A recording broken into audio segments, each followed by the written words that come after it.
La radio qui vous parle de NBA, c'est Radio Off Basket. Le basketball, c'est mieux à la radio.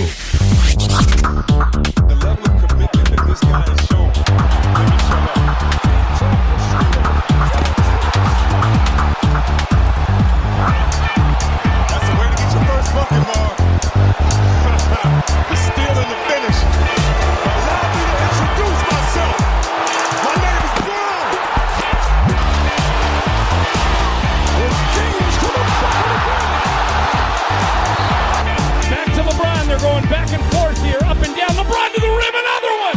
2 tomahawk dunks, and the building is on its feet! Shot clock is off. Hardaway to Trier. Trier drives down, holds it down! Alonzo Trier! Talk about an exclamation point! Bob. Do you believe that one? Didn't think he could get it. A one-hand redirect jam by Anthony Davis. Drew's got Alfred, and he's got AD on the trail. AD going, rolling down even harder. Jared Allen.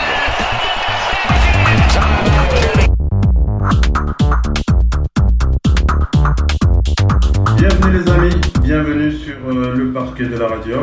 Vous êtes bien en direct live avec Oncle Phil Basket. Allez, on va commencer par s'excuser auprès de nos fidèles auditeurs. On a vraiment eu quelques soucis sur le plan technique. Mais voilà, les choses sont plutôt rentrées dans l'ordre. On va commencer par les présentations. On va accueillir Missy qui est avec nous ce soir depuis Paris. Bonsoir Missy. Bonsoir à tous les auditeurs. Merci d'être connecté avec nous en direct live. Ça nous fait extrêmement plaisir. Oui, ça nous fait extrêmement plaisir. Oui, ça va un petit peu, c'est la vie. Hein. Oui. De toute façon, pendant que j'ai le décès ici en France, il y a un autre décès au pays. Donc de la même famille, il y a 2 personnes qui sont décédées coup sur coup. Donc bon, c'est comme ça. Ouais, toutes mes sincères condoléances pour toutes ces personnes. Oui, merci. On est avec toi.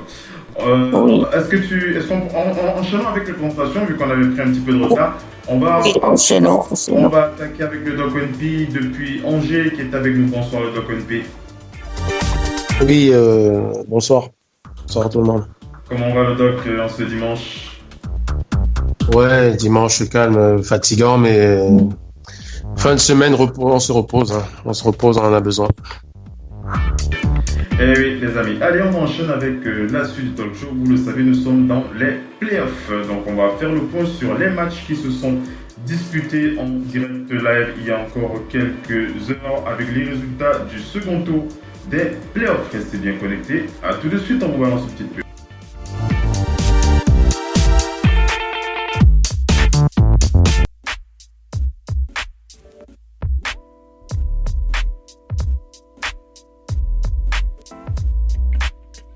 Radio Off Basket, la radio numéro 1 pour tous les fans de basket francophone à travers le monde.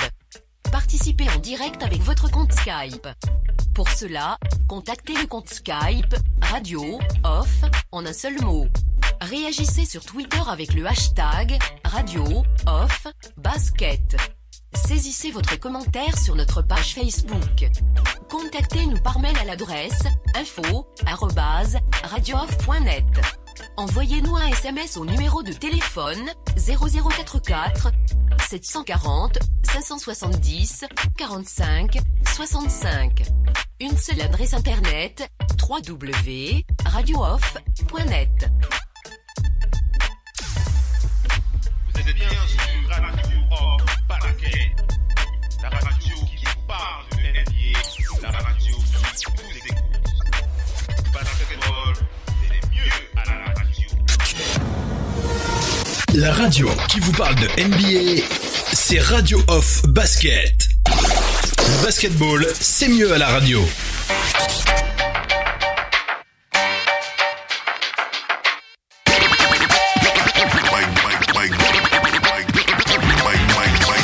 A motherfucking beast on the mic. Acting like I'm going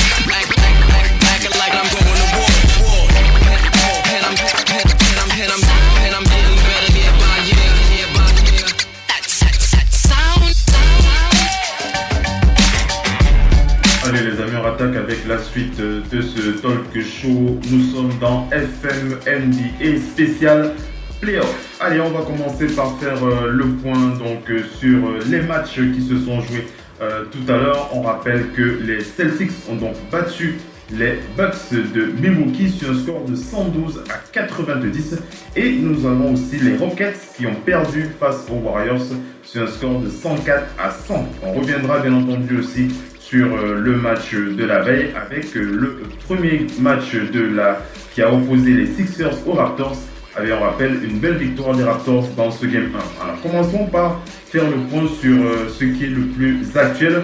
On va commencer par les Celtics. Voilà, les Celtics qui ont donné le ton dans ce Game 1 de ce second tour. 112 pour les Celtics de Boston, 90 pour les Bucks de Milwaukee. MVP de ce match, Kyrie Irving. Kyrie qui était MVP de ce match avec 26 points, 7 rebonds, 11 passes décisives pour la superstar des Celtics de Boston. Chris Middleton était le meilleur joueur des Bucks de Milwaukee avec 16 points, 10 rebonds et 6 passes décisive. On rappelle que dans le premier quart-temps, les Celtics ont rapidement pris la maîtrise de ce match, un score de 26 à 17.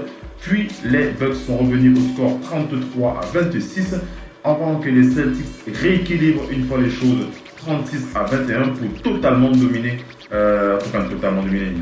pour maintenir l'avance au score 24 à 19. On rappelle que Giannis Antetokounmpo sur ce match était à 34 minutes de temps de jeu, 7 sur 21 au tir, 3 sur 5 à 3 points. Il était à 22 points sur ce match, mais il a eu beaucoup de difficultés, notamment sur le plan défensif. Il était à moins 24 en plus-minus. On va commencer par laisser Missy s'exprimer sur ce match. On va écouter le Doc ONP avant d'enchaîner sur la victoire des Warriors sur les Rockets dans ce Game 1 de ce second tour. Missy, comment est-ce que tu as envie de réagir sur cette rencontre? On a tant cherché ce visage des Celtics qu'on a vu ce soir. Vous vous souvenez de toute la saison régulière? On a parlé de ça. C'est ces Celtics-là dont on avait décrit qu'on voulait voir et qu'on n'a jamais vu en saison régulière, qu'on est en train de voir au playoff. Qu'est-ce qui se passe? C'est exactement un peu ce que font les Warriors. Quand vous attaquez quelqu'un, n'attaquez pas seulement ses points faibles, attaquez ses points forts aussi. Qu'est-ce que les Celtics ont fait bien dans ce match? C'est que dès le début, ils ont mis l'intensité. Et ils savaient exactement ce qu'ils allaient faire sur Giannis. Ils ont clos, ils ont fermé définitivement l'accès au cercle. Et ils se sont dit, si Giannis doit nous battre, il nous battra à longue distance. Même quand il a accédé au cercle, la défense a été tellement bonne qu'il a pris les mauvais tirs.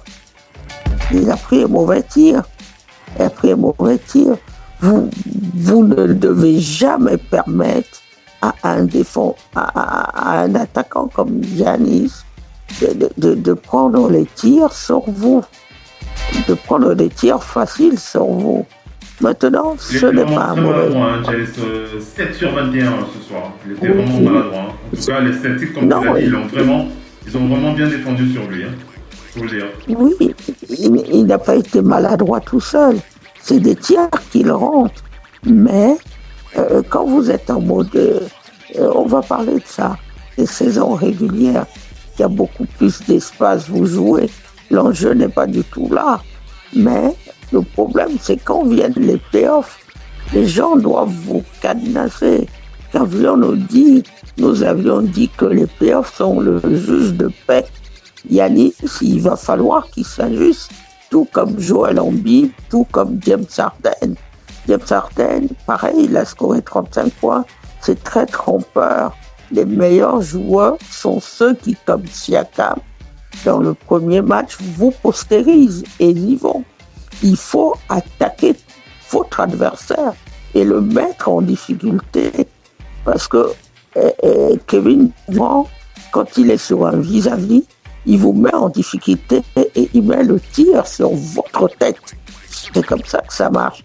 Maintenant, Giannis, il a manqué de ça parce qu'il n'a pas le soutien de ses coéquipiers. Et puis, ce qui est problématique aussi, c'est l'absence de Brogdon. Il faut rapidement que Brogdon revienne. Il peut faire plein de choses sur un terrain. Ils ont besoin de lui. Parce qu'avec Brown, qui est déjà blessé au dos, ils n'y peuvent pas grand-chose. Si vous boitez jusqu'à la fin. Et puis, on a très bien dit que Kyrie Irving n'était pas un leader. Mais depuis le début des playoffs, Kyrie est là, en leader. Rendez-vous compte, Kyrie a fait un double-double avec 11 passes décisives. Il a scoré 26 points. Ça veut dire qu'en même temps qu'il a scoré, il a distribué, trouvé ses coéquipiers. Il est en train de mener les troupes. Tout le monde est rentré dans le rang. Tout le monde fait les efforts. Et la bonne chose qu'a Boston, c'est que jusqu'au bout du banc, tout le monde est concerné. Il faut concentration extrême.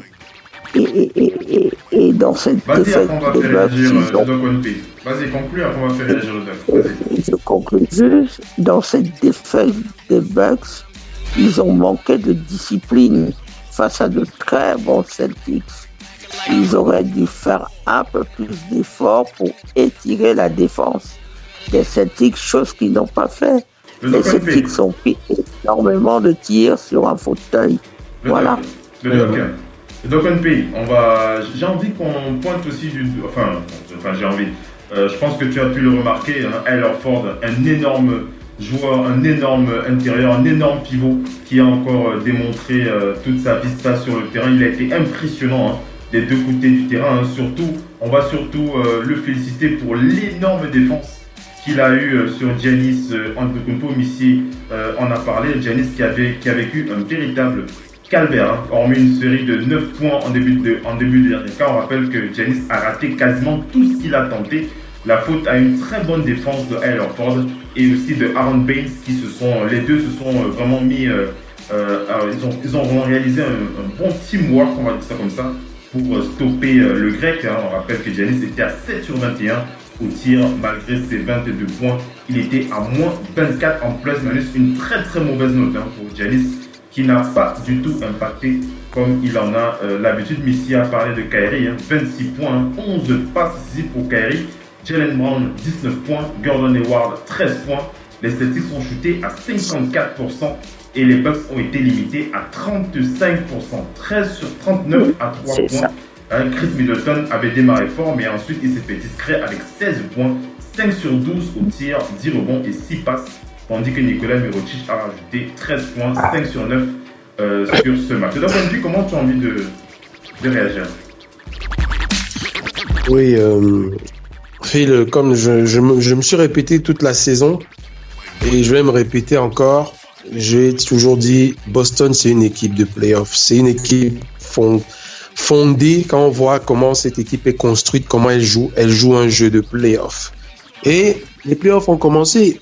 Moi, il y a beaucoup qui m'ont dit que contre les Pacers, ils ont souffert. J'ai dit non, ils souffrent pas, ils jouent comme ça.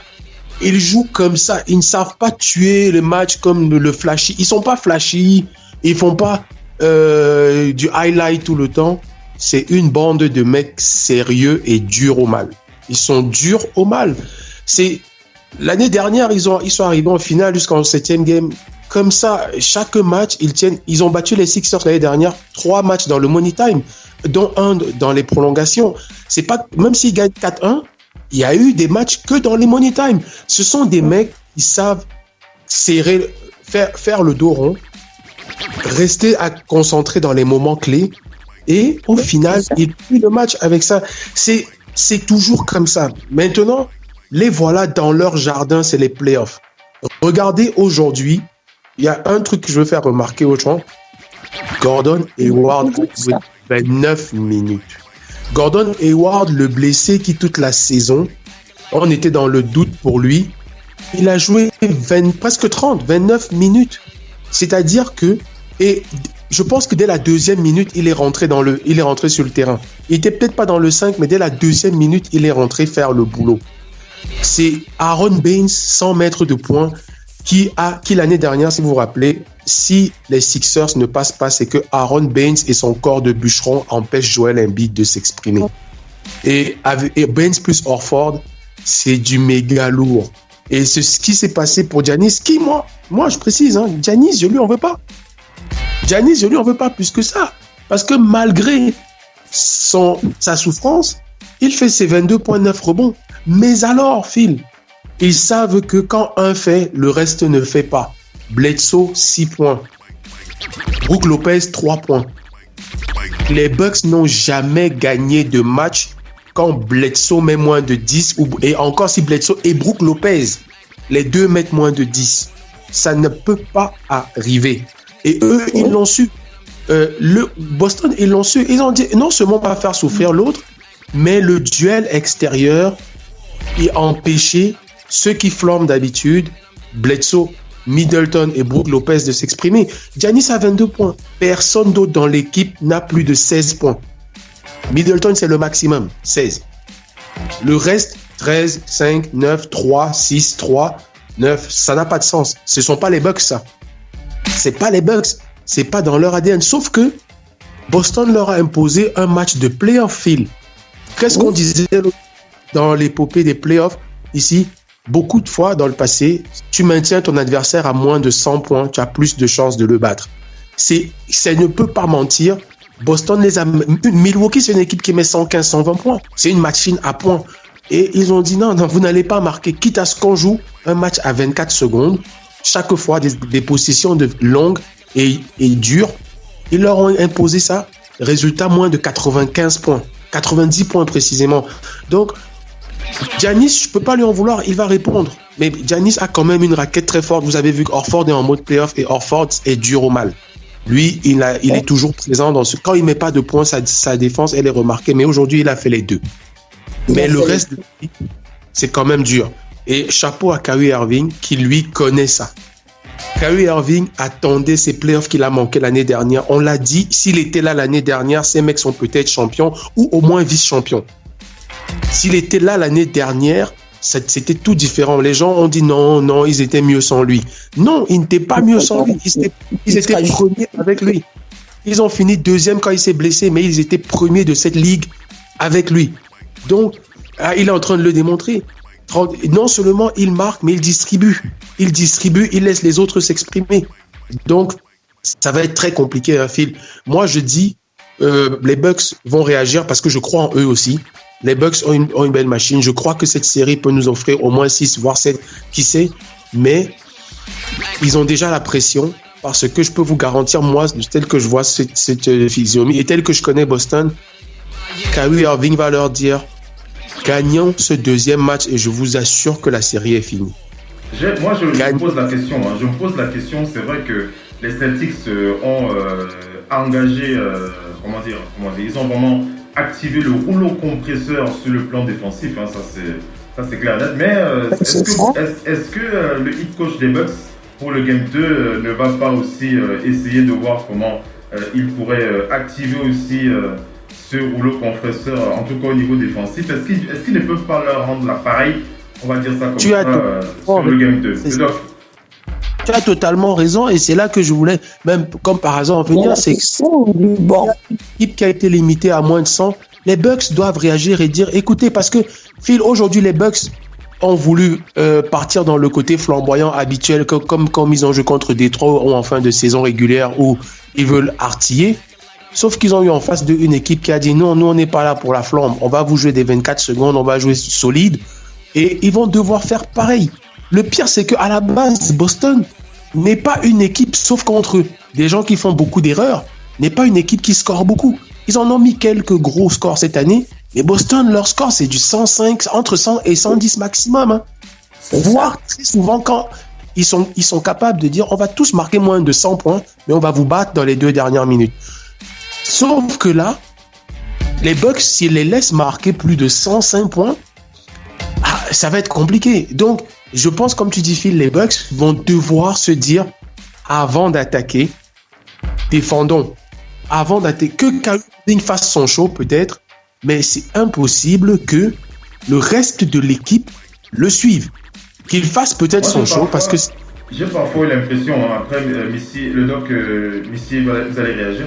J'ai parfois l'impression que les Bucks étaient aussi pendus aux actions de Giannis Antetokounmpo. Giannis, on rappelle que sur la seconde mi-temps, il avait bien démarré avec un tir à 3 points imité par Brook Lopez avant de s'en remettre aux autres Bucks. Mais derrière, les Celtics, la réponse a été terrible avec un 12-3, grâce notamment à des 3 points de Brown, Horford et une énorme défense, on l'a encore dit tout à l'heure. Giannis qui s'était aussi réveillé en début du dernier quart-temps, il avait entamé avec un tir à 3 points. Il a inscrit 9 points de suite avec ses coéquipiers.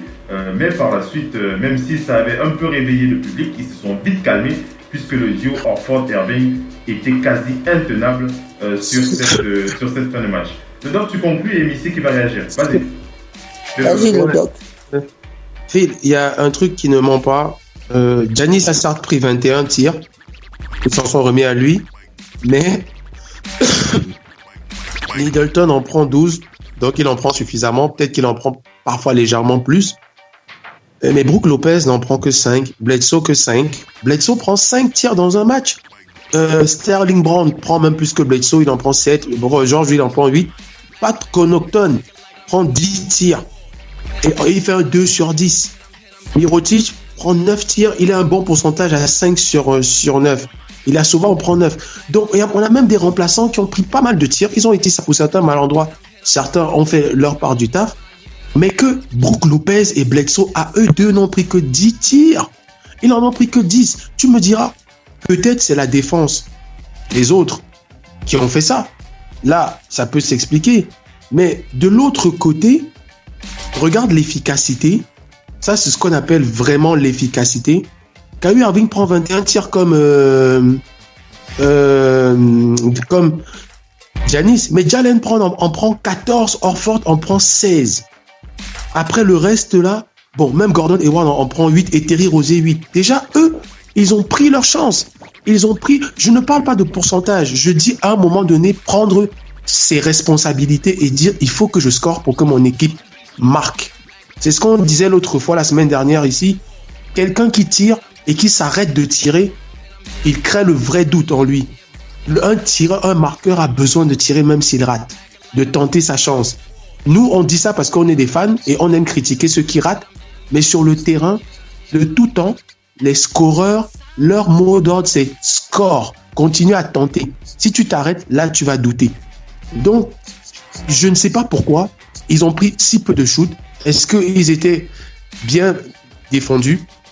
Je ne sais pas, mais à leur tour de défendre, de toute façon, il y aura une réaction. Ils observaient Giannis. Parce qu'il y aura une réaction, mais moi je dis qu'ils observaient Giannis, c'est bien beau, mais il y a eu des remplaçants qui n'ont pas observé Giannis, qui sont rentrés pour tenter leur chance. Et personne ne va leur en vouloir. Personne ne peut en vouloir à Pat Connaughton d'avoir pris 2 fois plus de tirs que Bledsoe. Pourtant, c'est son remplaçant. On ne peut pas leur voir d'avoir pris 2 fois plus de tirs que Bledsoe. C'est Bledsoe qui doit en prendre 2 fois plus. C'est pas lui. Donc, moi, je pense que les Bucks vont réagir. Ça va être encore plus dur. Mais malheureusement, ils ont en face d'eux une équipe dite de playoffs. C'est leur boulot, les playoffs, la majeure partie qui sont là. Surtout quand tu prends Kyrie Irving, Horford, Marcus Morris et surtout les jeunes qui ont vécu une aventure. L'année dernière, on le disait, ils ont mûri plus vite que prévu. L'aventure de l'année dernière les a rendus mûrs. Les gars attendent ce moment-ci. On dirait qu'ils attendaient ce moment-ci depuis. Et rappelez-vous, en fin de saison, on le disait, aucune équipe, là, parmi les premiers, devait affronter Boston. Certes, Boston est mal placé, est mal classé. Ils finissent que 4e, je pense. Mais aucune des équipes ne voulait affronter Boston. Les Bucks ont tiré le gros lot. Donc, il va falloir qu'ils step up. Ouais, parce qu'en face d'eux, ils prêtent ce type de... Comment Missy veut réagir? Vas-y, après on va passer au... Alors, vas-y Missy. Pour apporter une petite réponse, je vais faire un bref rappel historique sur l'histoire des Celtics.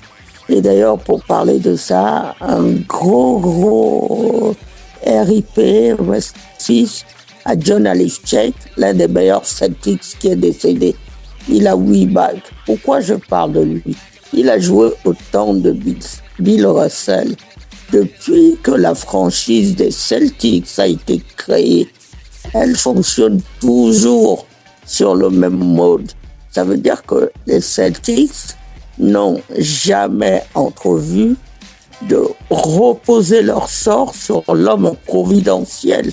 Les Celtics sont l'une des premières équipes à avoir les Big Three et à avoir toutes ces équipes-là où tout le monde participe. C'est ça l'esprit Celtics. C'est l'esprit Celtics qu'on est en train de voir là, qui a fait des générations et des générations de Celtics.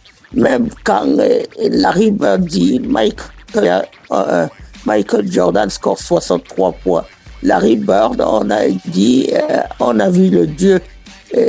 Michael s'est déguisé en dieu. Cette série-là, malgré tout ça, elle a été gagnée par les Celtics sur les Bulls.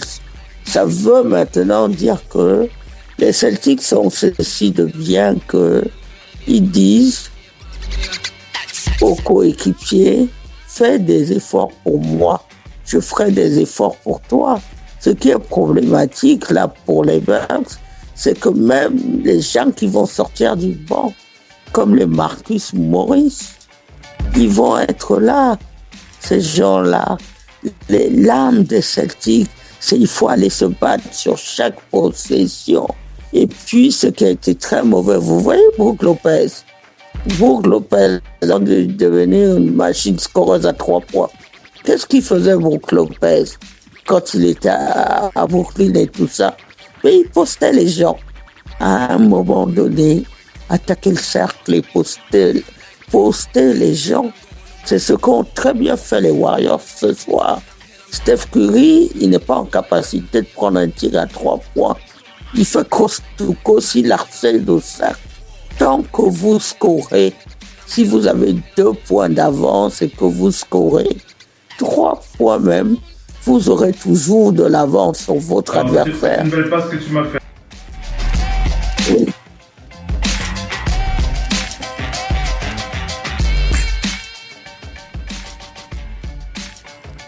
Ah, petit souci. Voilà, c'est bon.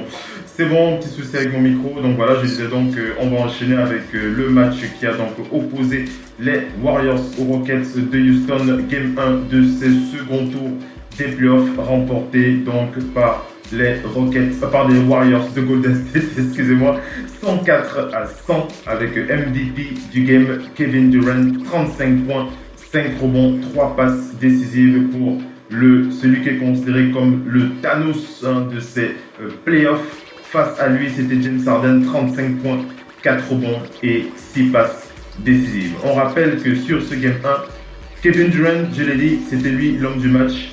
Stephen Curry a rajouté 18 points, il était à 5 sur 12 au tir, 3 sur 10 à 3 points, donc il était assez maladroit à longue distance. 7 rebonds pour Stephen Curry, 4 passes, tandis que André Iguodala a rapporté 14 points, 6 sur 7 au tir. Draymond Green était à 14 points, 7 sur 9 au tir, 9 rebonds et 9 passes décisives.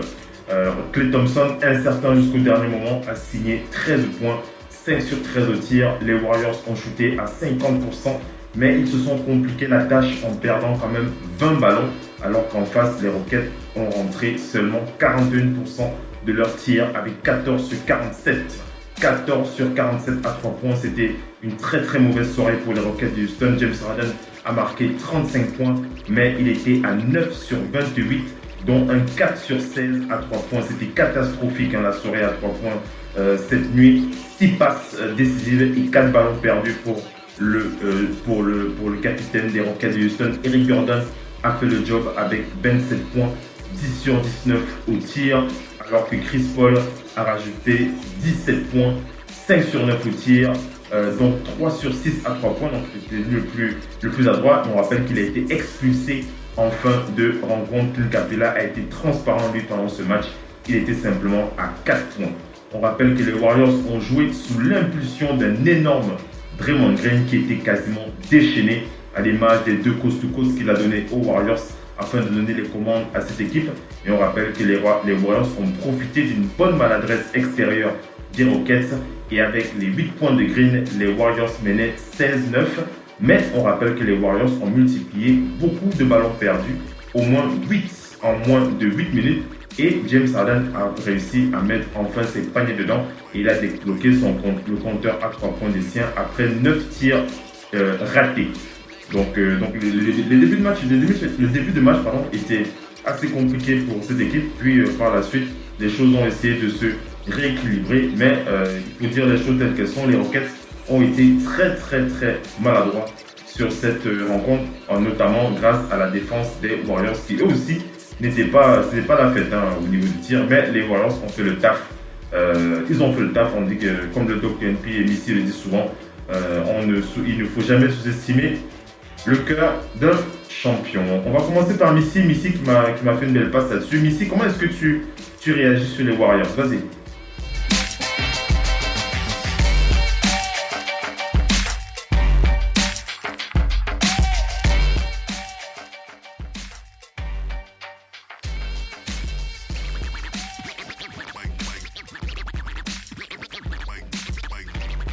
Qui est allé en 6 matchs. Les Warriors ont énormément souffert. Ils ont été challengés. Ils sortent de là grandis. Parce que défensivement, les Clippers ont été durs. Quand ils viennent maintenant face aux Rockets, on retrouve les Warriors qu'on connaît.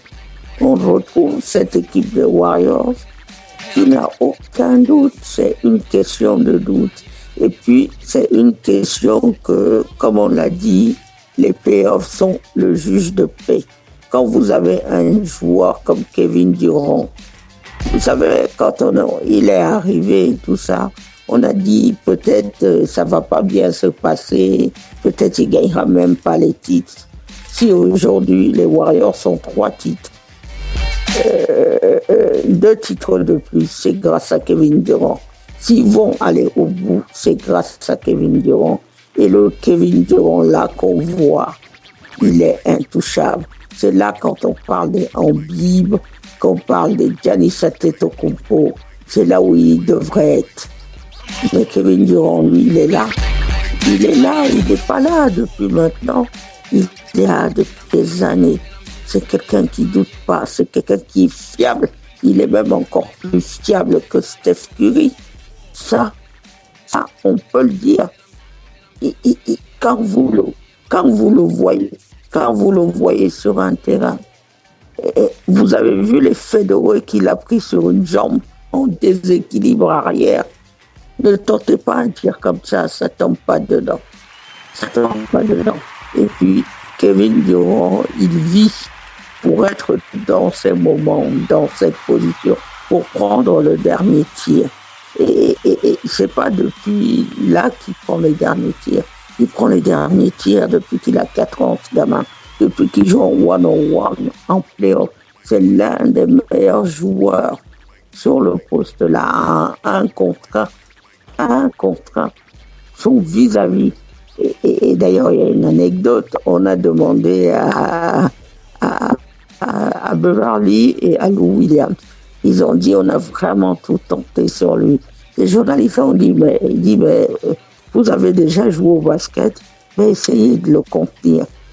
Eux-mêmes ne sont pas parvenus à le contenir. Il a pris des tirs sur leur tête. C'est exactement ce qu'il a fait. Rendez-vous compte, il a scoré le même nombre de points que Harden. Tous les deux ont fini à 35 points. Et vous savez, c'est quoi la différence entre les deux? C'est la sélection de shoot. Kevin Durant, quand il prend un tir, c'est pour que ça tombe dedans. S'il n'est pas en position, il a trouvé beaucoup ses coéquipiers, fait quelques passes. Il a fait des contres. Ce qui est maintenant bon chez lui, c'est sa défense. Il est défensivement, il est partout, il est présent. Quant à Steph Curry qu'on voit, c'est un très mauvais Steph Curry. Parce que Steph Curry, il est blessé, il doit jouer avec la blessure. Mais quand, vers la fin du match, il prend le fameux tir à 3 points qui tombe dedans, il n'a aucun doute qu'à n'importe quel moment, même si vous mettez 10 briques dans les 3 tirs qu'il a rentrés, c'est lui qui va vous tuer. Sur la fin, c'est lui qui va vous tuer. Faisons réagir le doc. Faisons réagir le Doc NP. Le Doc. Oui. Alors le Doc, c'est clair que les Warriors ils ont gagné, mais il faut quand même le dire, les Rockets ne se sont pas fait écraser. C'était pas une domination écrasante des Warriors de Golden State sur les Rockets de Houston. On avait remarqué des problèmes au shoot de la part des deux équipes. Je l'ai dit déjà en début de Talk Show, mais c'est sur la fin qu'on est quand même un petit peu déçu par la gestion de match des Rockets de Houston. Je reviens encore sur le retour, en fin de match, 89 partout, lorsque les Rockets et les Houston étaient à égalité, jusqu'à ce que Kevin Durant permette aux Warriors de rester en tête avec 3 lancers francs.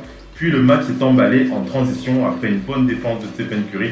André Iguodala a rajouté 5 points d'avance avec 3 minutes à jouer et dans la foulée, Gordon a répondu à 3 points pour maintenir les Rockets à une possession avant que Kevin Durant réponde sur un fadeaway, comme l'a dit Missy. On rappelle que James Harden a laissé un lancer franc en route et derrière, Kevin Durant a rajouté 2 points et avec seulement 70 secondes à jouer, on rappelle que James Harden a perdu un ballon clé marchant en touche, mais derrière, les Warriors ont manqué aussi 2 occasions de scorer et James Harden a rajouté un 2+1 pour avoir 100 à 98 et à 40 secondes à jouer. Stephen Curry a planté donc cet énorme 3 points dont a parlé Missy pour presque plier le match. Harden a répondu sur un dunk et en sortie de temps mort, les Warriors ont perdu le ballon et James Harden a raté le shoot de l'égalisation à 3 points pour une action un peu folle. Donc on peut dire que la gestion de match des Warriors, la gestion de match des Rockets a été, je ne veux pas dire catastrophique, mais elle pose quand même question. Une équipe qui a manqué de concentration. Est-ce qu'on peut dire qu'elle a manqué de concentration? Est-ce qu'on peut dire que c'était la fatigue, beaucoup de shoots ratés, à la fin c'est le champion qui gagne? De Doc NP, comment est-ce que tu as envie de réagir? Ouais, Phil. Je commence par le score. Donc, parce que je fais le lien avec le match dont on parlait avant. Un score de play-off. Tous ceux qui s'attendent à la flambe, là, c'est fini les premiers tours où on écrase les autres équipes. Donc, c'est un vrai match de play-off qu'on a eu. Un vrai match de play-off. C'est-à-dire âpre, discuté. On peut penser que les gens sont maladroits, mais non, c'est l'intensité défensive qui augmente. C'est la pression. Chaque shoot pèse. C'est là où les grands joueurs doivent sortir parce que on remarquera que là, on a l'impression quand on joue ce type de match que chaque shoot, chaque action qu'on va faire est d'une importance capitale. Ce n'est plus le olé ou Showtime 124 à 131. Voilà. À part blowout, on n'aura pratiquement plus ça. Et ceux qui ont vu cette série l'année dernière peuvent s'en rappeler aussi. À part les blowouts, c'est fini tout ça. Et pourquoi je dis que c'est fini tout ça? Parce que il y a beaucoup de gens qui parlent de l'arbitrage. Ce match a été un vrai match de playoff dans le sens où les gens comprennent pas. Chaque année, on est obligé de leur répéter ces histoires de trucs à 3 points, step back, machin truc où tu balances le pied à gauche, à droite pour avoir les fautes. C'est fini. Il n'y a plus de passe droit où les arbitres encourageaient les points ou le showtime. C'est fini. Il y a des images. Harden aura beau balancer ça, même si c'est Curry qui tente ça, c'est fini. C'est fini. Les gens comprennent pas ça parce que chaque année, les gens oublient comme ce que c'est que les playoffs. Et dans les discussions, ça part, ouais, l'arbitre a fait. Non. Harden, quand il va faire son dernier lay-up, on dit accordé avec faute. C'est même une chance parce que jamais en playoff, c'est même accordé avec faute. Klay Thompson ne doit pas prendre la faute. Pareil, quand Draymond Green demande une faute, quand il va te poser un lay-up ou je sais pas quoi, non. C'est plus ça. Les gens commencent avec les arbitres. Non, il faut que les gens comprennent bien que on est dans une série où il n'y a que des hommes qui vont jouer cette série. 104 à 100, c'est un score de play-off.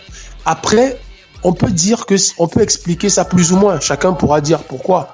Mais on a affaire comme beaucoup disent, c'est peut-être les 2 meilleures équipes de la ligue, en fait. Parce qu'on a beau tout dire, pour beaucoup, c'est une finale déjà là qu'on est en train de vivre.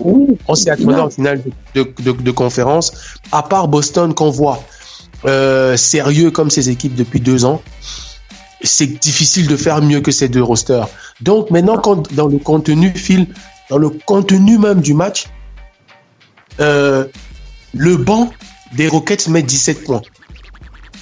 Ce banc que j'ai tant vanté toute l'année parce qu'ils l'ont construit ainsi pour avoir du turnover, ce n'est pas normal que ce banc mette 17 points. Je veux bien qu'ils mettent 17 points en tout. Mais vu leur niveau, je suis déçu, mais je veux bien. Mais tu peux pas mettre 17 points le banc entier quand PJ Tucker met 0 points. Que le banc mette 17 points, oui. Si PJ Tucker met ses 10-12 points, il a ses petits tirs à 3 points sur le corner, c'est pas rentré. Est-ce que c'est de sa faute? On va pas l'accabler. Le banc peut mettre 17 points si Capella met au moins ses 12, 14, 15 points comme d'habitude, surtout dans une raquette des Golden State qui est amoindrie. Mais Capella, on a parlé de ses problèmes de santé. Est-ce que c'est forcément ça quand on voit le match? Mais 4 points, 6 rebonds, 2 assists et beaucoup sortis du match par le coach. Est-ce que c'est pour gérer sa maladie? Mais c'est une anomalie. Parce que Harden fait son score habituel, voire un petit peu moins. Mais les Rockets, à côté, les autres doivent faire plus. Maintenant, est-ce qu'ils font pas plus? Parce que les Warriors ont élevé le niveau défensif? Oui, on peut le dire. Ça aussi, on va pas accabler que l'offensif d'un. L'offensif ne marche pas sûrement pour une raison, le défensif des Warriors. Parce que, dis-toi bien, j'ai crié que Iguodala est la pièce maîtresse de ce type de confrontation. Oui, André Iguodala, l'année dernière, s'il ne se blessait pas au game 3 et 4, c'est que les Warriors gagnent 4-1 cette série. Chris Paul ou pas Chris Paul, je l'ai dit 10 000 fois, c'est l'absence d'Iguodala qui a même permis à Houston de repasser devant. Parce que quand il se blesse, les Warriors mènent 2-1. Et on le voit aujourd'hui dans le 5 en 1, 14 points, 4 rebonds, et je ne pense même pas au nombre d'interceptions ou bien au nombre d'actions défensives. Parce que si Harden est dans le forcing et si sur les switches, les autres ne s'expriment pas, c'est parce que André Iguodala est dans ce 5 entrant. Parce qu'aujourd'hui, Phil, Curry 18, Clay 13. Mais on voit que les défenseurs des Warriors, ceux qui sont habitués à mener la défense, Draymond Green et Iguodala ont chacun 14 points. Et c'est eux qui débloquent le match ce soir. C'est eux qui élèvent le niveau parce que je ne comprends pas comment, Phil, Houston s'est reposé plus contre des Warriors qui ont joué il y a 36 heures, leur tête dans un Game 6 âpre. Et pourquoi Houston n'entame pas ce match en les provoquant? Eric Gordon a fait ce qu'il fallait. La preuve, il finit avec presque 27 points. Il a attaqué les mecs. Eric Gordon a attaqué les mecs parce que la bouteille est vide de toute façon. Et de l'autre côté, Klay Thompson et Curry n'ont pas ce potentiel physique pour défendre sur eux. Moi, je suis déçu de voir Houston qui provoque les fautes de Curry comme il faut. Mais Curry, je viens de le poster, Curry a joué 7 minutes 30 avec 5 fautes. Et c'est lui qui les tue. Parce que ils se sont dit, c'est Durant le plus dangereux. Et ils ont dit non. Alors que on sait bien qu'un grand joueur reste un grand joueur. Il peut être maladroit tout le match. Mais en fin de match, il vous assassine. Et Curry l'a fait combien de fois cette année, Phil? Depuis 3 ans, Curry l'a fait combien de fois? On sait qu'il n'est pas constant. Mais qu'avec 2 tirs à 3 points, il va plier un match. Il va plier le match, ouais. Donc, les Rockets l'ont laissé sur le terrain avec 5 fautes pendant 7 minutes. Au lieu de switcher et de le provoquer comme Eric Gordon devait le faire, Chris Paul, James Harden, ils se sont contentés de dire « Oh, Durant, on va gérer Durant et après on va faire des step back à 3 points ou bien tenter des tirs ou je sais pas quoi. » Faites sortir le deuxième élément le plus dangereux de l'équipe et vous vous débarrassez d'un poids. Mais ils l'ont pas fait. Moi, je suis vraiment déçu des Rockets parce que ils avaient tous les armes ce soir pour faire un hold-up à Oakland. Ils avaient non seulement le temps de récupération, ils avaient le banc parce que les Warriors, je fais une parenthèse vite fait, le banc des Warriors met combien de points ce soir? Ils en mettent 10 maximum. Bogut 2, Livingston 2 et Looney 6. C'est tout. Kerr a mis une croix sur son banc. Depuis que l'histoire des Clippers, c'est fini. Il a compris que c'est son 5 qui va le porter et Iguodala rentre dans le 5. Donc, comment ne pas retirer le deuxième élément, voire peut-être le premier, parce que beaucoup le disent, c'est Curry le plus dangereux, même si le meilleur c'est Durant. Durant est à l'aise aussi parce que les gens se focalisent, il sait qu'il peut ressortir sur Curry. Pourquoi ne pas l'avoir fait sortir? Klay Thompson a joué avec 5 fautes pendant 4 minutes. Il a pris sa 5e à moins 3 quelque chose. Et il a continué à jouer. Non, il a pris sa 4e, il a pris la 5e que sur la cuillère de Harden à moins 40 secondes. C'est pas normal. Donc Houston, pour moi, ce soir, j'espère qu'ils vont tirer les leçons. On a eu en tout cas un bon match de play-off. Les gens qui me parlaient des Warriors vont les écraser. C'était impossible que les Warriors écrasent cette équipe. Houston aurait dû faire ce hold-up carrément. J'espère que moralement, ils vont s'en sortir parce que là, les Warriors, ils mènent 1-0. Je pense qu'ils vont essayer d'aller prendre 2-0. Et comme on l'a dit, Phil, je rappelle, les Warriors ont toujours gagné un match à l'extérieur depuis 20 séries de playoffs. Ça fait 4 ans qu'ils gagnent toujours un match à l'extérieur dans une série de playoffs. Donc, les Rockets ont tout intérêt à prendre un là parce que les Warriors vont aller prendre un chez eux. Eh oui, c'est clair. Alors, Missy, est-ce que tu veux encore réagir? Sinon, on va passer à la conférence Est avec les Sixers face aux Bucks. Les Sixers face aux Raptors. Vas-y, Missy, qu'est-ce que tu veux dire? Vas-y.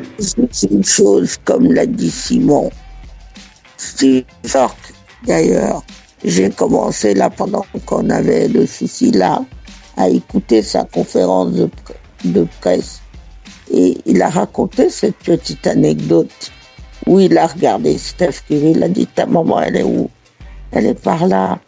Et puis, il a regardé la maman et lui a dit, dites-lui qu'il aide de faire les fautes et tout ça. Et il a sorti l'anecdote comme ça. Je crois que la maman de Steph Curry a dit lui dire, arrêtez de faire les fautes. Juste une chose, je ne sais pas si tu te souviens, Simon, dans le Game 2, quand ils ont ce blowout là où les Clippers reviennent de 31 points. Pourquoi ils ont perdu pied dans la fin de match? Mais c'est que Durant, il prend sa 6e faute. Quand Curry, ils savent donc que Durant n'est plus là. C'est Curry qui a le tiers de la gagne. Ils ont très bien défendu sur lui.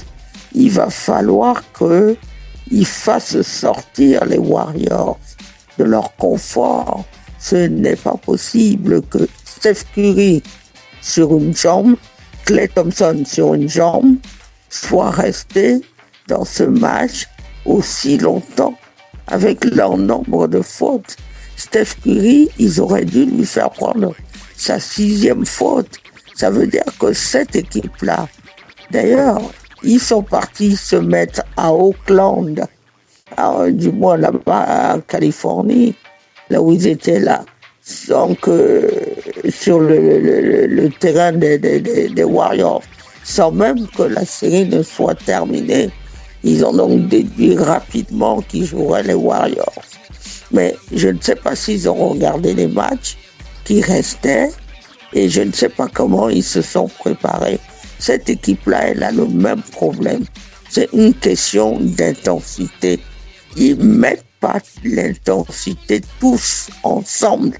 Les Warriors, quand ils défendent sur vous vers la fin de match, ils sont sur vous comme un pitbull. C'est qu'ils ne vous lâchent pas. Quand ils tiennent votre jambe, je peux vous assurer qu'ils vont la découper. Tous. Parce qu'ils s'y mettent. Comment on s'y met? La petite action. Les Warriors sont une équipe très disciplinée. C'est mon coéquipier va faire une petite action. Moi, je vais faire une autre petite. Tout s'additionne. C'est la somme d'actions. Si ils avaient mis l'intensité qu'avait Gordon, parce que Gordon, il a scoré, je crois, 27 points, il leur est rentré dedans. Il va falloir qu'il leur rentre dedans. Voilà. C'est clair. Allez les amis, on va enchaîner avec la suite du talk show.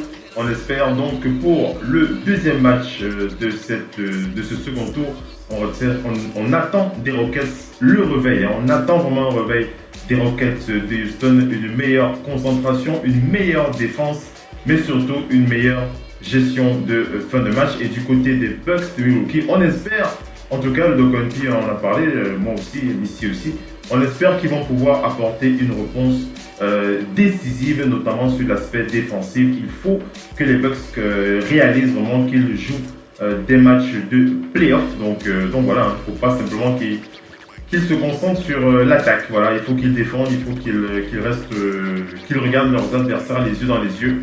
Quitte à finir à 90 points à la fin d'un match, il n'y a pas de souci.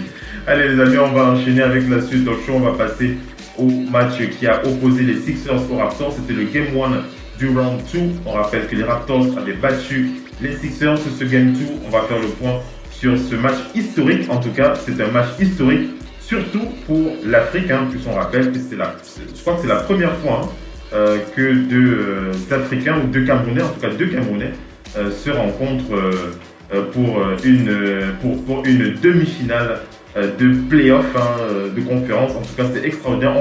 On va revenir sur ce match. Restez bien connectés. On vous passe une petite pub.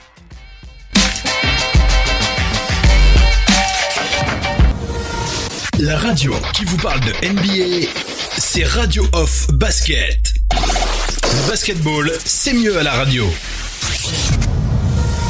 La radio qui vous parle de NBA, c'est Radio Off Basket. Le basketball, c'est mieux à la radio. When they start comparing, who's the best of all time, I never can accept that role. There's a lot of old guys that influenced my game, and if I didn't see those guys, there's no way my game would have evolved. So I'm not here campaigning for the best player in the world or in the history. I'm not saying that, because everybody plays differently in different eras.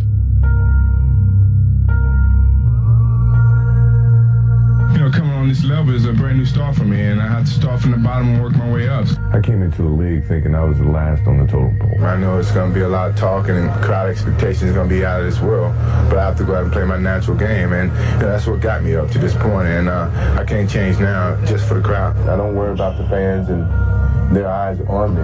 It's a competition that really drives me to be the player that I am. I love the game of basketball, and I feel that if I didn't get paid right now, I still play the game of basketball without a doubt. I just played the sport because I loved it. I love the game, and every day I try to play it as hard as I can when I'm playing it. But people are starting to forget that when I play basketball, I don't play conservatively.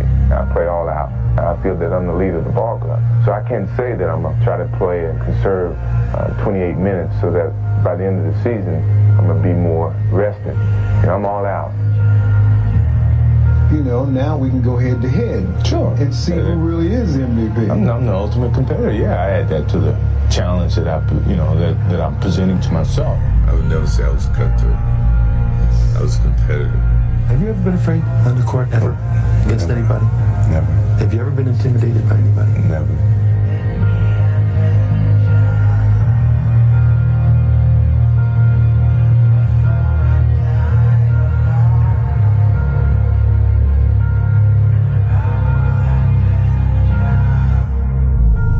All that trash talking starts when it's 0-0 instead of 5-6 point lead.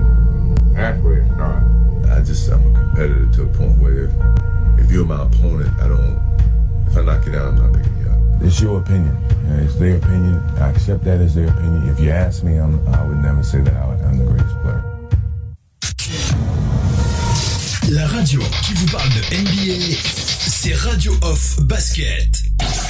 Le basketball, c'est mieux à la radio.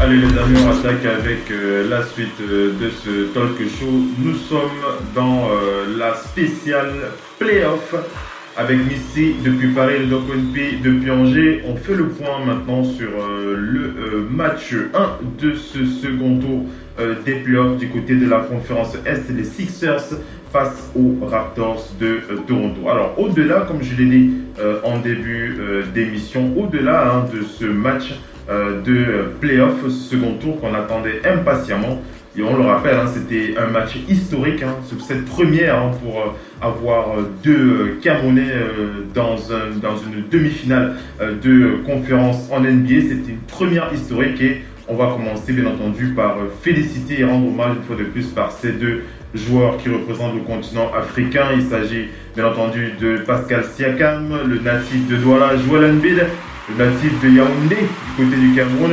C'est un véritable honneur, une véritable fierté de parler de ces deux joueurs qui portent haut les couleurs du continent. On rappelle qu'il y a d'autres joueurs qui portent des couleurs du continent. On a Serge Ibaka aussi qui représente valablement le Congo. On a aussi Oji Anunoby qui représente aussi quelque part le Nigeria, même si Siakam nous rappelle souvent à juste titre qu'il est beaucoup plus anglais que nigérian. Mais voilà, Oji Anunoby qui lui aussi est là pour représenter le continent. Mais voilà, c'est une très très belle surprise d'avoir ces deux compatriotes en demi-finale de conférence en NBA, une première historique. Donc voilà un peu déjà pour l'histoire. Le deuxième point, donc, c'est sur le match. On rappelle que c'est les Raptors qui ont vraiment déroulé le rouleau de compétition. Alors, c'est vrai qu'on a envie de dire les Raptors, mais moi j'ai envie de parler de Kawhi Leonard qui a vraiment déroulé le rouleau compresseur. 45 points pour Kawhi Leonard, 45 points, 16 sur 23 au tir, 11 rebonds. Pascal Siakam a bien accompagné son capitaine avec 29 points, 12 sur 15 au tir et 7 rebonds pour lui. On rappelle que sur ce match, le précédent record de Kawhi Leonard en playoff datait d'avril 2017. C'était avec les Spurs face aux Grizzlies de Memphis. On rappelle qu'il avait scoré 43 points. Kawhi Leonard est le deuxième joueur de l'histoire des Raptors à passer la barre des 40 points dans un match de playoff. La dernière fois qu'on avait vu ça, c'était tout simplement Vince Carter qui avait réalisé ce type de performance, a marqué plus de 40 points, 50 points de la part de Vince Carter, c'était en 2001.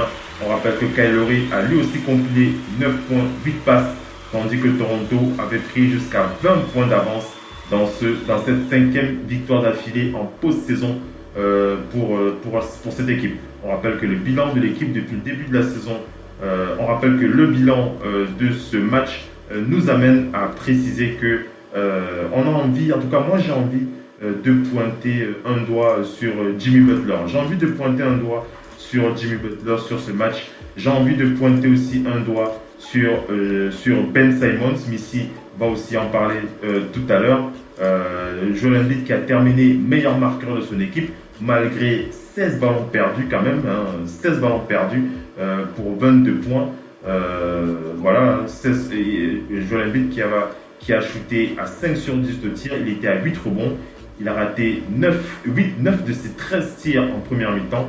Ben Simmons, lui, il a terminé le match avec 14 points, 7 sur 8 au tir, 9 rebonds et 3 passes. Tobias Harris qui était à 14 points, Jimmy Butler était à 10 points. Donc, je vous l'ai dit, moi j'ai envie de pointer un doigt sur Jimmy Butler, un doigt clair et précis, tout simplement parce que c'est le match pour lequel on a signé Jimmy Butler, ce match 1 de second tour des playoffs face aux Raptors.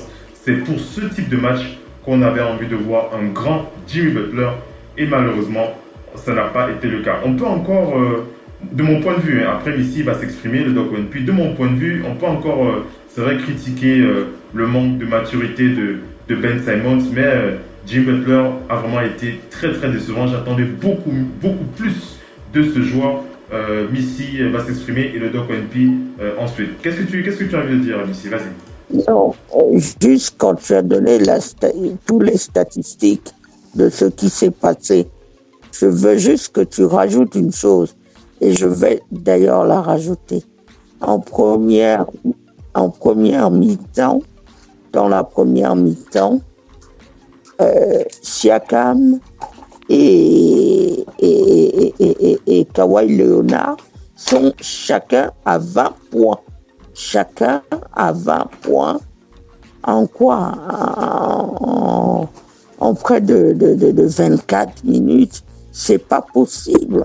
En 24 minutes, que ces deux joueurs aient scoré plus de 20 points chacun dans une première mi-temps. Il faudra peut-être regarder les livres d'histoire de la NBA. Je ne sais pas si ça existait beaucoup de fois que deux coéquipiers de la même équipe scorent plus de 20 points dans une première mi-temps. En tout cas, Missy, tu vas enchaîner, hein, c'est juste pour t'accompagner, pour dire que par rapport à ça, moi j'ai bien envie de pointer aussi du doigt la défense de Tobias Harris sur Pascal Siakam, parce que Tobias Harris, il a eu la plus mauvaise note de ce match avec Jimmy Butler. Les deux, ce sont les bonnets d'âne de cette équipe. Moins 23 en plus-minus pour Tobias Harris, moins 23 en plus-minus pour Jimmy Butler, 14 points pour Jimmy 10 points pour Jimmy et 14 points pour Tobias Harris. Donc, Tobias Harris était aux abonnés absents ici. Vas-y, aux abonnés absents, comme toute cette équipe qui a pris une mauvaise habitude de se reposer sur Embiid. Mais vous savez, quand vous vous reposez sur votre leader, Joel Embiid, je le dis de facto, je ne parle pas par derrière, je parle devant.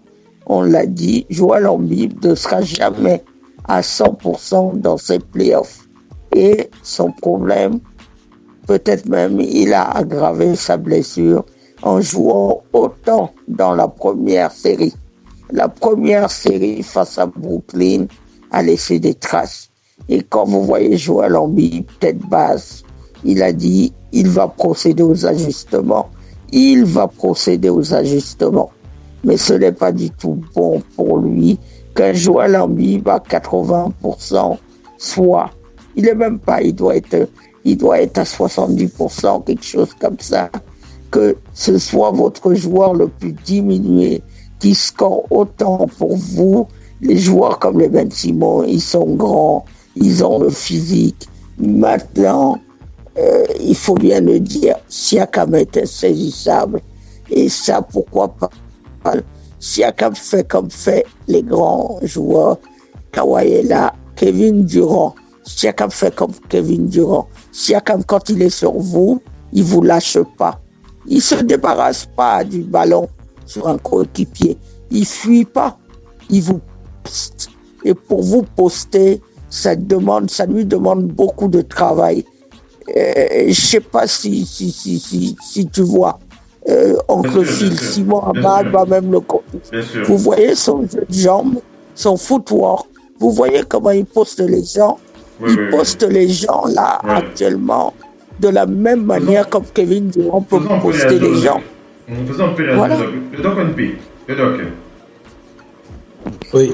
Le doc, avant que tu enchaînes, j'ai envie de te poser une question. Est-ce que tu n'as pas eu l'impression que Jimmy Butler avait peur de Kawhi Leonard? Moi, j'ai envie de poser la question. J'ai vraiment envie de poser la question. Parce que moi, je m'attendais à voir un Jimmy Butler sur le plan défensif avec une certaine hargne. On connaît quand même Jimmy Butler. On a quand même vu, enfin, le bonhomme, on connaît le caractère de l'homme. On sait que ce n'est pas le genre d'homme capable de craindre son adversaire. En tout cas, moi, c'est l'impression que j'ai eue. J'ai vraiment vu un Jimmy Butler qui a laissé Kawhi Leonard se balader sur le parquet, marquer plus de 40 points sur un match. Lui, il est uniquement à 10 points. Je suis sûr que, je sais pas comment il a passé la nuit, en tout cas, Jimmy Butler, il était vraiment décevant. Le Doc NP. Oui, Phil, mais ça, on s'y attendait un petit peu à un départ canon de Toronto. De toute façon, je l'avais posté, hein, j'ai dit la série précédente, les Sixers étaient trop en mode gueulard un peu parce que bon, en face d'eux, ça manquait de talent et je trouvais même qu'ils souffraient même trop par rapport à Brooklyn. C'est une série qu'ils auraient dû plier assez facilement sans que Embiid n'ait à beaucoup joué.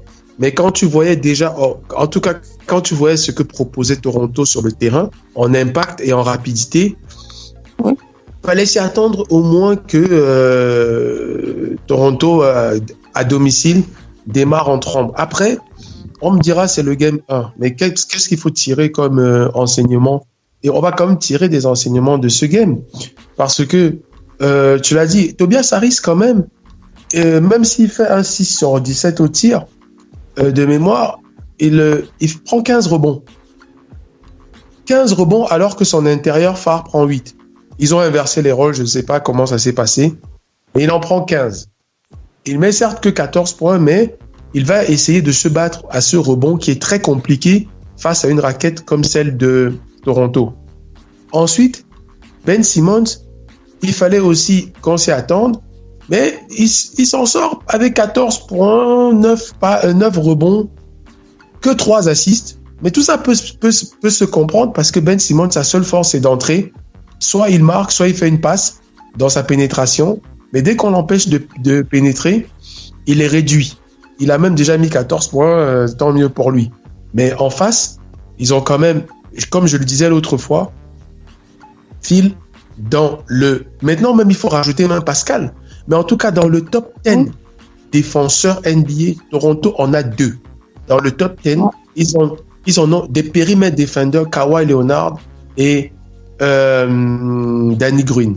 Si on part même au top 15, voire au top 10 toujours, parce que Siakam c'est un vrai défenseur, le genre qui pose des problèmes à passer. Donc, le Philadelphie aura ce problème. Dans l'intensité défensive, Toronto a 3 joueurs dans le top 10-12. Donc, ils n'ont pas de problème défensif. Sans compter Ibaka, spécialiste aussi défense, sort du banc de touche. Ibaka, spécialiste. Si au premier tour, Vucevic est dans les problèmes, c'est parce que Ibaka est rentré lui dire « Mon ami, je ne rigole pas, moi. Moi, tes histoires de saison régulière, c'est fini. » Si Vucevic, qui tourne en moyenne à 23 points et pratiquement 13 rebonds, n'a rien vu, n'a rien pu faire, c'est parce que la raquette de Toronto est très vive et très efficace défensivement. Donc, à partir de là, qu'est-ce qu'on peut dire, Phil? À part dire qu'une fois de plus, les Sixers vont devoir compter que le genou de Joel Embiid aille mieux parce que... J'ai envie de t'entendre sur Butler aussi quand même un petit peu. Qu'est-ce que tu as envie de dire sur lui? Là, je vais venir parce que, tu sais quoi, moi, Jimmy Butler, la déception y est. Mais tu sais là où la déception est le plus par rapport à lui, c'est que Butler dans cette équipe a rarement pris les choses en main. Ce n'est pas qu'il a été maladroit ou bien que il a vendangé. Ce que je lui reproche souvent après, au Game 1 contre Brooklyn, c'est quand il voit que l'équipe ne surnage pas en l'absence, avec un Joel Embiid diminué qui a joué très peu. Le premier carton, après, il n'a presque pu jouer. C'est là qu'il surnage.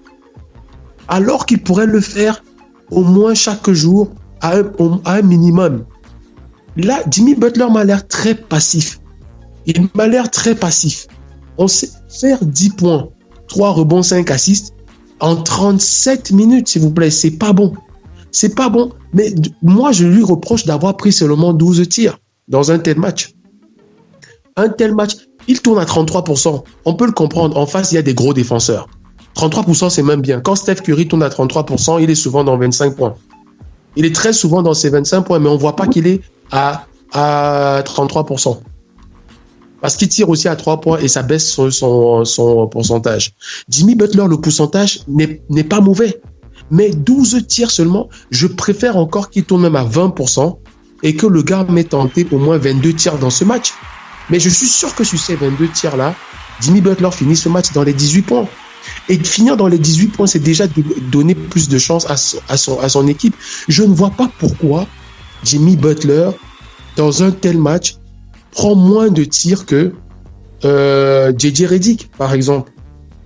Je ne vois pas pourquoi Jimmy Butler, dans un tel match, prend moins de tirs que Tobias Harris. Tobias Harris est à 35%, mais il a tenté plus, au moins il a essayé. C'est ce que moi je reproche à Jimmy Butler parce que on sait bien que, comme tu l'as dit, Phil, on l'a ramené pour un état d'esprit.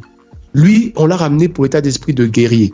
Pour l'état d'esprit, à un moment donné, il faut qu'il soit dans cette équipe comme Draymond Green est chez les Warriors. C'est ça. Il faut qu'il soit dans cette équipe comme Marcus Smart est à Boston. Moi, je veux que Jimmy Butler, à un moment donné, quand ses jeunes coéquipiers sont dans le doute, il dit « Donnez-moi le ballon. Donnez-moi le ballon. » Voilà, il aboie. Il est venu avec cette étiquette d'aboyeur qui fait même peur à ses coéquipiers. Mais pour l'instant, moi, ma déception, elle est là. Parce que quand l'équipe, à un moment donné... Je prends un seul exemple. JJ Redick, à la fin de cette première mi-temps l'autre jour, donc du deuxième quart-temps, je pense qu'il n'a même pas 2 points. Il a maximum 2 points. Mais en seconde période, JJ Redick a dit « Ok, je vais porter mes couilles et on va y aller. » Il a fini avec 17 points. Certes, son pourcentage est à 46%, c'est même très très bien pour un tireur à 3. mais il tente 12 tirs à 3 points. Il les tente. Il se dit, on en a besoin. Tu vois, c'est ce que moi j'attends de Jimmy Butler. C'est là ma déception. Et je pense que si lui, à un moment, comme quand l'équipe... on se rappelle à son arrivée, Phil, quand l'équipe n'était pas terrible, il prenait le ballon même dans le money time pour aller marquer des paniers décisifs.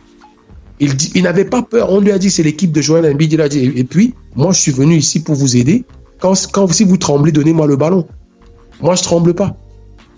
Donc, moi, j'attends ça de Jimmy Butler, même s'il ne marque pas plus, au moins qu'il tente plus et qu'il montre.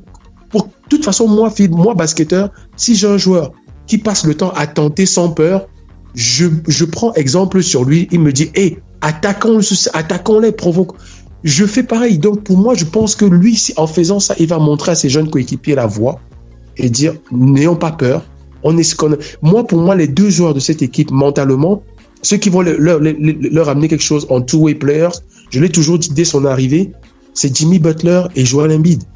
Ce sont les deux forts mentalement de cette équipe. Ils en ont besoin. Et si les deux forts mentalement n'y sont pas, ça va être chaud pour eux. Mais je pense que Toronto le sait aussi. Et Toronto a ciblé ça. Mais c'est une guerre de playoff. On a dit que ce sont des grands joueurs qu'ils montrent à Toronto qu'ils sont aussi grands joueurs qu'eux. Kawhi Leonard ne peut pas, lui, ne pas avoir peur. Et Jimmy Butler, lui, il a peur. Il a peur. Non, c'est... beaucoup mieux de Jimmy Butler pour le Game 2. Missy, est-ce que tu veux dire encore une dernière chose avant qu'on enchaîne pour les news? Vas-y, Missy. Il aurait fallu l'envoyer sur la ligne des lancers francs, Kawhi Leonard, parce que c'est pas possible qu'il score autant, même s'il provoquait plus de fautes, il aurait fallu. Et puis en fait, là où les Raptors sont très bons avec Siakam, c'est le meilleur défenseur, l'un des meilleurs défenseurs sur l'homme de cette ligue. Il vous laisse pas d'espace. Il fait pas la faute sur vous. En fait, les Warriors gagnent bon nombre de duels en dissuadant les gens. La première des armes, c'est la dissuasion. La dissuasion, vous n'avez pas besoin de recourir à la faute. Donc, en partant de là maintenant, ce qu'il va falloir, c'est quand même que cette équipe des Sixers fasse quand même plus de fautes. Il n'y a pas assez de fautes là. Il faut aller au contact, il faut aller sur les gens. Même si on va siffler quelques fautes, mais les gens, quand vous voyez venir, faites-leur qu'ils aient le bras qui tremble un peu, qu'ils ne prennent pas des tirs sur un fauteuil. Quoique Pascal Siakam, il n'a pas besoin de prendre un tir sur un fauteuil, il met directement sur votre tête. Hein. Voilà. Pour cette rencontre, on attend beaucoup mieux de la part des Sixers de Philadelphie pour le Game 2 de ce second tour des playoffs. On espère un réveil de Jimmy Butler, un réveil de Tobias Harris, un réveil de l'intégralité de cette équipe des Sixers de Philadelphie. Mais qu'est-ce que tu veux dire? Vas-y, après j'enchaîne.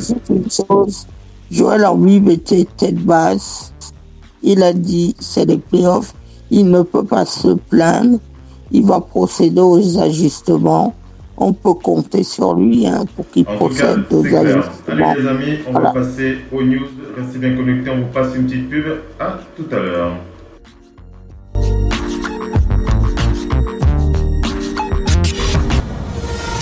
La radio qui vous parle de NBA, c'est Radio Off Basket. Le basketball, c'est mieux à la radio. La radio qui vous parle de NBA, c'est Radio Off Basket. Le basketball, c'est mieux à la radio. Thinking about a crossover, you just kind of react, and it's not like it's something you think about going yes, out. Yes, it is. Is it? Yes, it is. It's I don't like this guy. I want to cross the hell out of him. Leave family at home because you're going to get it.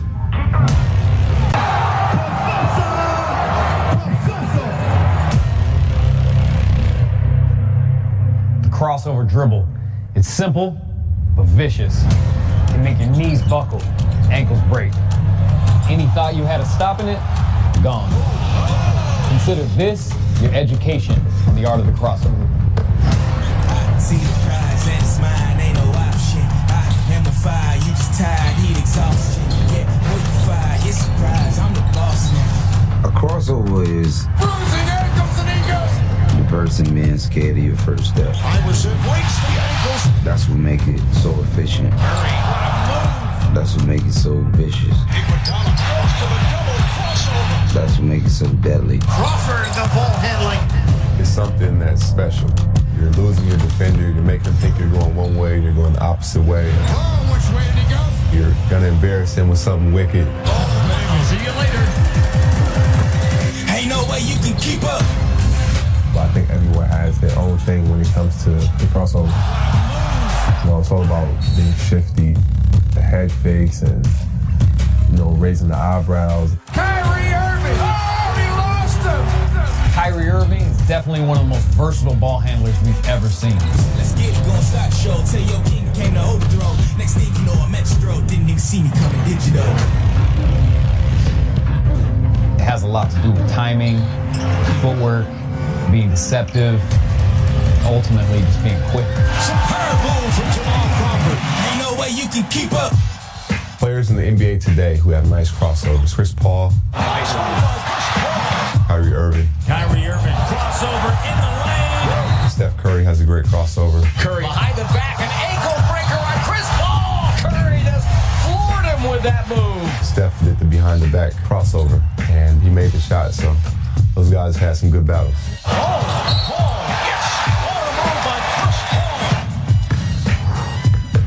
The crossover continues to evolve with guys like Dame, Kimba, the Beard.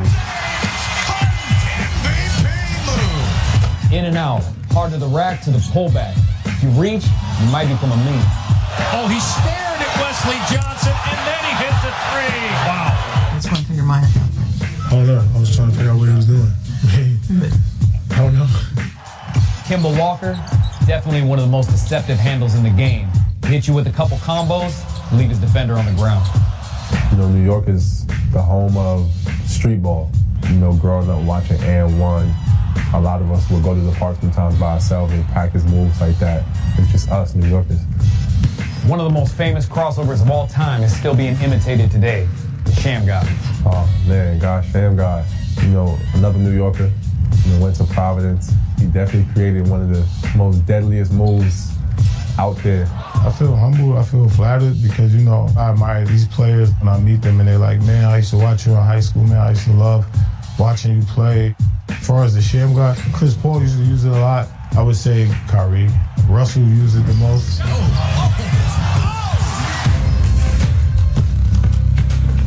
think the one that stands out for me is the one that gets merited. You know, it's his rookie year, so I think it was kind of a welcome to the league kind of thing for him. He had no idea what was going on, but he fell back, and I made the shot. Yeah, I thought that was pretty dope. In the aftermath, watching highlights and things like that, then you get the appreciation for it. You know, you look at it and you say, damn, look what I did. Let's get it in, let's finish this. When the game time, just send me in. Who need medicine? Y'all big dogs, we elephants. You don't want trouble, don't let it see. Iverson draws Jordan out. It was like he was walking on air. It was like the young buck taking on the best player in the world and being fearless about it. And it just so happened that my hero Ain't no way you can keep up. was guarding me, and I was just playing basketball. Big nice play. He goes to his left, his right, his left, his right, and he comes up with a jumper. We're gonna have some people to debate that in the barbershop. It's gonna be somebody else to say, nah, this dude right here had the best crossover. But we all know.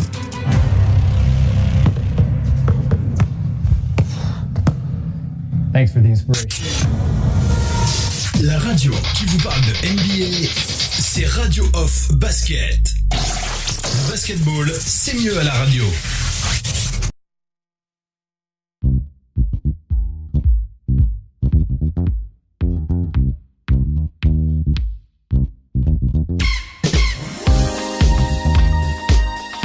Salut les amis, attaque avec la suite de ce talk show. On passe aux news. Allez, rapidement, on va aller du côté des Nuggets de Denver. Les Nuggets de Denver avec Jamal Murray qui est très très enthousiaste à l'idée d'affronter Damian Lillard. Il a déclaré aux journalistes dernièrement, il y a quelques heures, il a dit « J'aime jouer contre Damian Lillard, c'est un concurrent, il vous attaque, il ne vous manque pas, il vous attaque sur le parquet, voilà, il ne vous manque pas de respect lorsque vous jouez face à lui. Il joue juste, il joue pour ses coéquipiers, il joue pour sa ville et c'est quelque chose que j'apprécie particulièrement. On rappelle que Jamal Murray avait scoré 16 de ses 23 points en deuxième partie du match 7 pour éliminer les Spurs. On rappelle que les Nuggets ont remporté 3 matchs sur 4 en saison régulière face aux Blazers de Portland. Une autre série qui s'annonce très intéressante d'OpenP. Les Nuggets face aux Blazers d'OpenP. Oui, c'est une grosse série. Hein. C'est une série de basket. Je le disais en aparté avec des potes. C'était ce qu'on voulait le plus. Moi, les Spurs, je les aime bien, mais le basket des Spurs n'est pas plein comme je le pensais. Ça manque. Soit tu as du leadership, soit tu n'as pas du tout et tout le monde s'y met. Et les Spurs, c'était pas ça. C'était ni l'un ni l'autre. Donc, moi, j'aime bien cette équipe de Denver qui a commencé à jouer un petit peu libéré comme on les a connus dans cette saison régulière. Ils nous ont séduits. Hein. Dans la saison régulière, ils ont eu du mal à rentrer dans leur playoff face à une équipe des Spurs qui est toujours très compliquée à jouer en playoff. Mais ils ont l'air libérés. Ils produisent du jeu. Ils ont des ailiers fougueux, jeunes. Il y a une certaine inconscience même dans leur jeu très souvent. Les seuls solides sont à l'intérieur, Jokic et Millsap qui sont un peu ce genre de joueurs très sérieux tout le temps. Mais à côté de ça, ils ont une jeunesse qui est fougueuse et en face, on a des revanchards qui jouent bien du basket, c'est beau. McCollum qui pour moi est le joueur le plus élégant de cette ligue. Je me rappelle Alan Houston un petit peu, McCollum, mais dans un autre registre, mais il est très très beau à voir jouer, mais très efficace. Il t'endort par son style nonchalant et tu aller à 7 matchs, Doc? Moi, je vois Portland finir ça en 6 matchs. Je sais pas pourquoi, c'est mon analyse, parce que je pense que Portland va en prendre un chez eux et va rien perdre à Portland. Après, ils finiront sûrement encore à Portland en Game 6. Je vois ça plus dans ce genre. Après, j'aimerais bien que les Nuggets, ils me surprennent, mais je vois, parce que je vois tel que Lillard est parti une moyenne de 35 à 38 points dans cette série.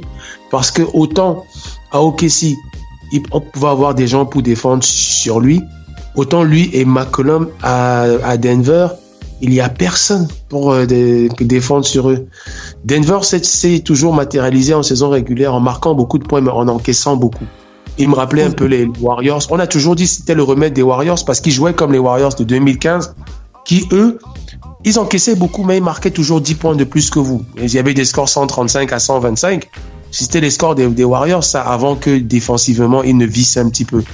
Denver me rappelle un peu ça, sauf que Denver n'a pas tous les talents offensifs que les Warriors avaient. Et en face, il y a 2 gars qui ont la main chaude, 2 gars qui sont très très chauds et un intérieur, 2 intérieurs même, parce que outre Kanter, Aminou et Collins qui sortent du banc et tout le reste, ils sont assez solides. Donc, ça va bien matcher. Je pense que Jokic va avoir de grosses stats parce que pour le gérer, ça va être quasiment impossible. Mais les extérieurs de Portland, je pense qu'ils vont allumer une moyenne de 60 points à eux deux. Hein. Je pense qu'ils vont faire facilement une moyenne de 60 points à eux deux sur cette série. Très intéressant à voir. J'ai vraiment hâte. J'ai vraiment hâte de voir ce que ça va donner parce que ça va être. Je pense contrairement aux autres, ça va pas être un duel tactique comme on dit souvent. Je pense plus ça va être à toi, à moi, le premier qui lâche. C'est ce qu'annonce déjà Jamal Murray. Hein. C'est ce qu'il annonce déjà face à Damian Lillard. Missy, comment est-ce que tu vois cette série? Après j'enchaîne, vas-y. Oui, cette série peut aller très très loin. Mais en fait, celui qui la gagnera, c'est celui qui aura procédé aux ajustements. C'est une question de s'ajuster et d'être là. Voilà. Allez, on enchaîne avec la suite des infos. On va aller du côté des Sixers de Philadelphie avec cette déclaration de Brett Brown pour la préparation du match 2. On rappelle que Brett Brown a discuté avec les journalistes sur les ajustements défensifs que les Sixers ont envie d'apporter afin de ralentir Kawhi Leonard. On rappelle que Leonard avait scoré 45 points sur leur tête. Jimmy Butler Brett Brown a l'intention de demander à Jimmy Butler d'assumer un peu plus son rôle vis-à-vis de Kawhi Leonard. Et non seulement il a l'intention alors on ne va pas utiliser l'expression lui tirer les oreilles à Jimmy Butler, mais c'est un petit peu ça. Mais il a l'intention de demander à Ben Simmons d'aider un peu plus sur la défense par rapport à ce que proposent les Raptors avec notamment cet incroyable rouleau compresseur qu'est Kawhi Leonard. Donc on verra un peu plus, je pense qu'on verra un peu plus Ben Simmons aider à la défense pour tenter de stopper le meilleur joueur de cette équipe des Raptors de Toronto. On va du côté des Grizzlies. On va parler de la nomination de Tayshaun Prince. Ça circule sur le réseau depuis un moment. Tayshaun Prince, on se rappelle de lui, ex-champion avec les Bad Boys de Détroit. On rappelle que Tayshaun Prince a été nommé vice-président des affaires de basket et du côté des Grizzlies de Memphis. On rappelle que Zachary Kleiman a déclaré que nous sommes ravis d'établir Tayshaun Prince en tant que membre essentiel de notre front office et sa connaissance du jeu est exceptionnelle et nous sommes ravis qu'il continue d'apporter chaque jour des précieuses contributions à notre organisation. Et on va terminer avec cette info du côté des Lakers. C'est Adrian Wojnarowski qui raconte un peu comment s'est déroulé l'entretien de Tyronn Lue avec le front office des Lakers. Alors, d'après ce qu'il se dit que Rob Pelinka et Jelly Buss ont été, alors je ne vais pas utiliser le terme impressionné, mais ils ont apprécié. Ils ont vraiment apprécié la présentation de Tyronn Lue. Tyronn Lue qui, pendant son entretien d'embauche, a démontré des sets offensifs, des tactiques offensives et défensives qu'il aura l'intention de mettre en place du côté des Lakers. Alors, pour les détracteurs de Tyronn Lue, je vous entends déjà me dire que c'est uniquement des systèmes dédiés à laisser LeBron James jouer. Vous n'aurez certainement pas tort. Mais en tout cas, Jelly Buss et Rob Pelinka ont apprécié la présentation de Tyronn Lue lors de son entretien. Et on rappelle que Jelly Buss, Tyronn Lue a réussi à créer un véritable lien émotionnel avec Jelly Buss, puisqu'on rappelle que Tyronn Lue a été joueur de cette franchise des Lakers et qu'il a exprimé vivement son désir de revenir afin d'être le head coach. Donc Jelly Buss, elle a apprécié l'entretien avec Tyronn Lue. Est-ce que ça veut dire que Monty Williams pourrait être mis de côté? Je pense que non. Monty Williams qui lui aussi, on rappelle que Monty Williams qui est actuellement assistant coach du côté des Sixers, est le coach le plus courtisé de cet été. C'est lui que veulent les franchises en ce moment, c'est le plus courtisé. On rappelle qu'il a passé des entretiens du côté des Suns de Phoenix cette semaine et qu'il va continuer à rencontrer d'autres équipes.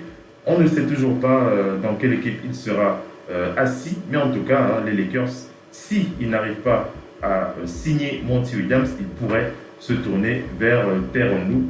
On rappelle que Jason Kidd est aussi candidat, mais j'ai du mal à voir Jason Kidd. J'ai du mal à voir le choix de Rob Pelinka porté sur Jason Kidd. En tout cas, on rappelle que derrière, il y a aussi Kobe, le pote de Pelinka, qui tire un peu les ficelles. Vous ne me ferez pas dire ce que je n'ai pas dit. Allez les amis, on arrive à la fin de ce talk show. Merci à tous ceux qui étaient connectés en live. On va remercier Missy. Missy, oui. Une belle émission avec toi. Merci d'avoir été connecté avec nous sur le parquet de la radio. On va donner rendez-vous pour The Big NBA Show. Ce sera mardi à partir de 23h. Minuit. Oui, une belle émission encore. Merci. Merci Messi et sois forte. Hein. Beaucoup de courage pour ta semaine. Ça va aller. On reste connecté, comme d'hab. Le Doc One P depuis Angers. Le Doc. Merci, le Doc One P. Le Doc One P. Oui, merci très d'avoir bon, été très connecté bon. avec nous. Rendez-vous mardi pour The Big NBA Show. Le Doc One P. Et on en saura plus sur les perfs, donc ce sera intéressant. Bien sûr. Quant à moi, on peut plus basket. Je vous donne rendez-vous dès demain, 23h. On peut plus basket sera en direct live. Donc, One P, si tu es connecté, tu me fais signe, il n'y a pas de souci. Si vous êtes connecté, vous me faites signe. Je vais essayer, je vais allumer, je serai en live aussi sur Skype. Donc, si vous êtes là, vous me faites signe, on fera le show ensemble, il n'y a pas de souci. On peut plus basket sera connecté en live dès demain à partir de 23h, minuit heure de Paris pour FM NBA. Ciao les amis, bye bye. Passez une bonne soirée. Merci à tous ceux qui étaient en live. Merci à tous ceux qui écouteront le podcast. Ciao les amis, bye bye.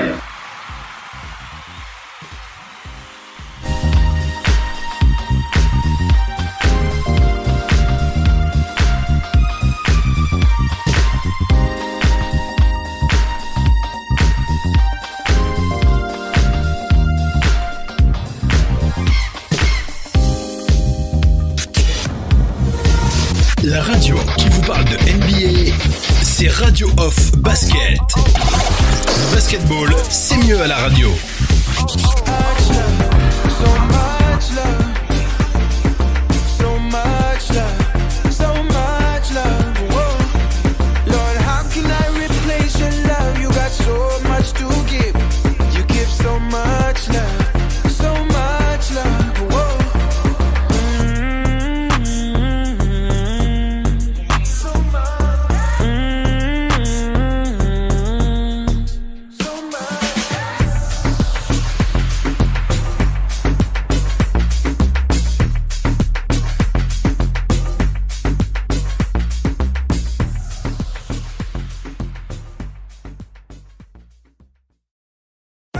Look at that booty, hey, hey, yeah.